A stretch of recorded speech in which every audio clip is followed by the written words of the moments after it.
आपका स्वागत है आपके अपने चैनल स्पिरिचुअल नॉलेज प्रभु ज्ञान में।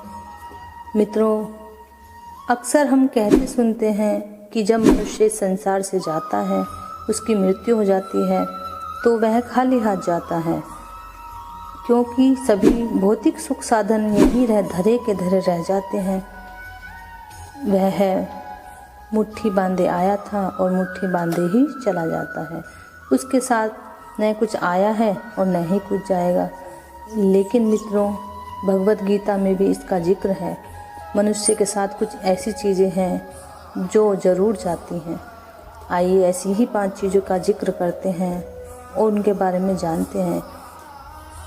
अगर हम इन बातों पर अपने जीवन में अमल कर लें तो मित्रों, हमारे साथ भी हमारे कर्म जरूर जाएंगे। जो हमने किए हैं, जैसे भी किए हैं, वैसे ज़रूर जाते हैं। तो इसलिए मित्रों, आइए जानते हैं इन रोचक जानकारियों को। हमारी मृत्यु के बाद जो जाता है वह पहली चीज़ है ज्ञान। ज्ञान व्यक्ति को भीड़ से सबसे अलग करता है।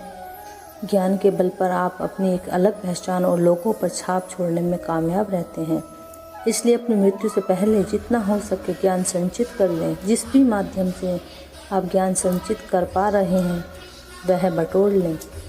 हमेशा ज्ञान और दान कभी नष्ट नहीं होते। श्री गीता में भी इसका जिक्र है, ज्ञान और दान कभी नष्ट नहीं होते। इसलिए मित्रों, खुद पर समय खर्च करें।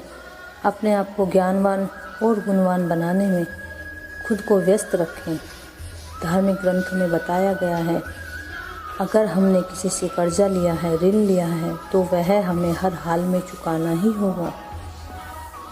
इस जन्म में ना सही, अगले जन्म में हमें यह कर्जा उतारना ही पड़ता है।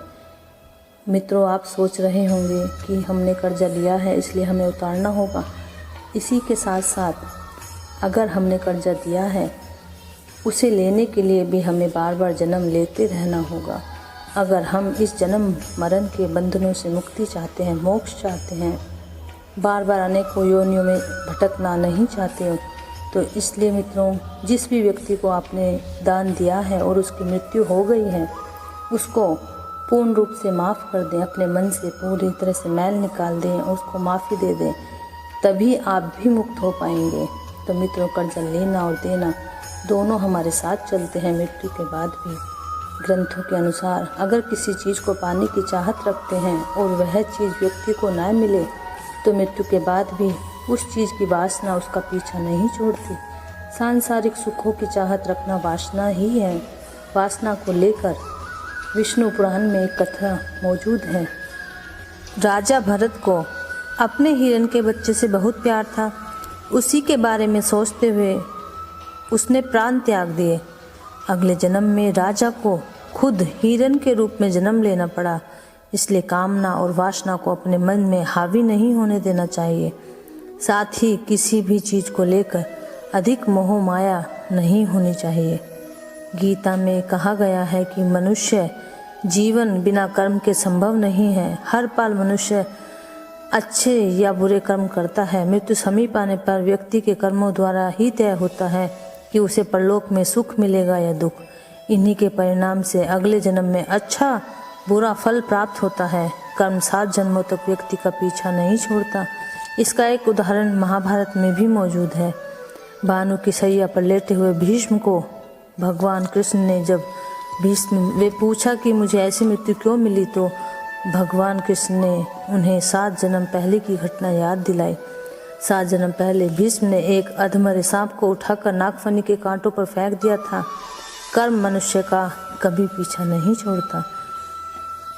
आपने अक्सर घरों के बड़ों से सुना होगा कि दान और परोपकार कभी खाली नहीं जाता है। इसका जिक्र शास्त्रों में भी किया गया है।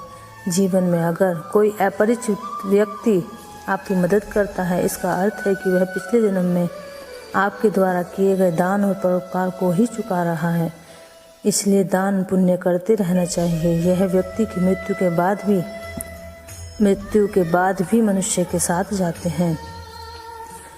मित्रों, हमें हमेशा अच्छे कर्म करने चाहिए, दान देते रहना चाहिए, मोह वासना काम वासना से अपने आप को दूर रखना चाहिए। साथ ही किसी चीज़ को लेकर अधिक मोह माया नहीं रखनी चाहिए।